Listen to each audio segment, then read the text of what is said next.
राजा दशरथ जी, सुमंत जी संवाद। जब राम लक्ष्मण सीता जी तीनों वन को जाते हैं तो राजा दशरथ जी सुमंत जी को बुला करके कहते हैं, हे सुमंत, देखो तुम रथ को लेकर के जाओ और दोनों भाई को और सीता को चढ़ा करके रथ में बिठा करके तुम वन को ले जाओ। वन में ले जा करके 2-4 दिन में वन घुमा करके दिखा करके उन लोगों के ले आना। कहना कि महाराज का आज्ञा है।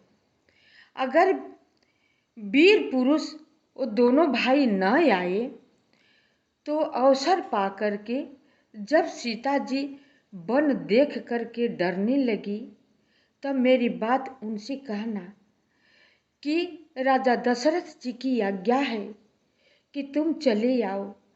तुम चाहे जितना दिन जनकपुर में रहना चाहोगी रह लेना, अयोध्या में जितना दिन रहना चाहोगी रह लेना, तुम्हें कोई रोकेगा नहीं, कोई चीज़ की आपत्ति नहीं होगी।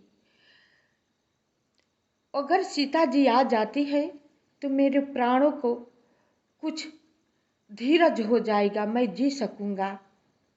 जाओ, तुम लेकर जाओ। सुमंत जी जल्दी जल्दी घोड़ा लेते हैं और रथ में जोड़ करके जाते हैं। तब तक से राम लक्ष्मण सीता जी गांव के बाहर सरयू जी के तीरे लोग खड़े थे। सारे अयोध्यावासी रो रहे थे, उनके साथ में खड़े थे। सुमंत जी रथ लेकर के गए, बोले कि हे राम, महाराज दशरथ जी की आज्ञा है कि आप सब इस रथ में बैठ जाए और बैठ करके आप जंगल को चले। राम लक्ष्मण सीता जी आकर के रथ में बैठ जाते हैं। सारे अयोध्यावासी साथ में लग जाते हैं, चिल्लाते हैं, रोते हैं। राम जी बहुत प्रकार से समझाते हुए उन लोगों के अयोध्या लौटाते हैं। तो समझाते हैं तो लौट जाते हैं, लेकिन फिर कुछ देर के बाद पीछे लग जाते हैं। यही करते हुए वो लोग साथ में चल दिए। रात हो गई, तमसा नदी के किनारे गए। थकान के कारण सारे लोग सो गए। कुछ दैव माया योग्य से गहरी नींद आ गई। तब श्री राम जी सुमंत जी से बोले कि सुमंत जी, खोज मार करके ऐसा रथ हाँकिए ताकि ये लोग उठे तो ये लोग का रथ का चिन्ह का पता न चले।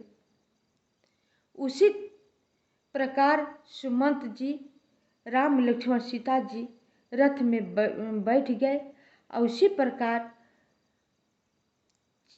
खोज मार करके रथ हाँके और चल दिए। जब सुबह हुआ तो सारे लोग की नींद खुली।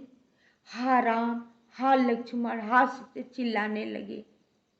एक दूसरे के पकड़ते हैं और दूसरे को समझाते हुए कहते हैं कि हम लोगों को कष्ट जान करके श्री राम जी ने सोते हुए छोड़कर चले गए।